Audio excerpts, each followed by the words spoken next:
দক্ষিণ লেবাননের কফর দুনিন এলাকায় ইসরায়েলি বিমান হামলার পর ভয়াবহ ধ্বংসস্তূপের চিত্র সামনে এসেছে। রোববার চালানো এই হামলায় একটি ভবন সম্পূর্ণভাবে ধ্বংস হয়ে যায়। ইসরায়েল দাবি করেছে ওই ভবনে হিজবুল্লাহর অবকাঠামো ও কার্যক্রম ছিল। হামলার পর এলাকায় দেখা যায় ভাঙা ভবনের ধ্বংসাবশেষ। লেবানিজ সেনাবাহিনীর সদস্যরা ঘটনাস্থল পরিদর্শন করেন। পাশে অবস্থান করে অ্যাম্বুলেন্স ও উদ্ধারকর্মীরা। ধ্বংসস্তূপ সরিয়ে হতাহতদের খোঁজ চালানো হয়। হামলায় ক্ষতিগ্রস্ত বাসিন্দা হুসেইন হামদান বলেন,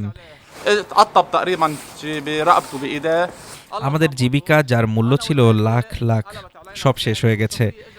আমরা কোনো পক্ষের সঙ্গে জড়িত নই, শুধু শান্তিতে বাঁচতে চেয়েছিলাম। কোনো সতর্কতা দেওয়া হয়নি। হামলাটি আমাদের থেকে মাত্র 10 থেকে 15 মিটার দূরে আঘাত হানে। তিনি আরও বলেন, আমার বাবা সামনে ছিলেন। কাঁচ ভেঙে তার গলা ও হাতে আঘাত লাগে। আমার মা আর আমি পড়ে যাই। মাথার চারপাশ দিয়ে শেলফের টুকরা উড়ে যায়। আল্লাহ আমাদের রক্ষা করেছেন।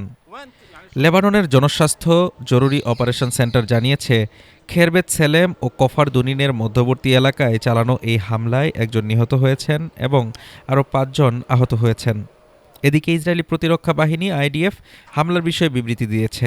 সেখানে বলা হয়েছে, দক্ষিণ লেবাননের বীর আল সানসাল এলাকায় একটি স্থাপনায় হামলা চালানো হয়েছে, যেখান থেকে হিজবুল্লাহর সদস্যরা কার্যক্রম চালাচ্ছিল।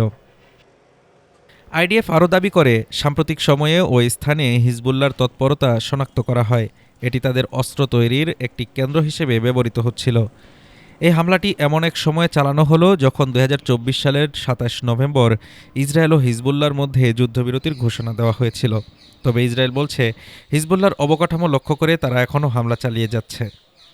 হামলার পর কফর দুনিন এলাকায় আতঙ্ক ছড়িয়ে পড়েছে।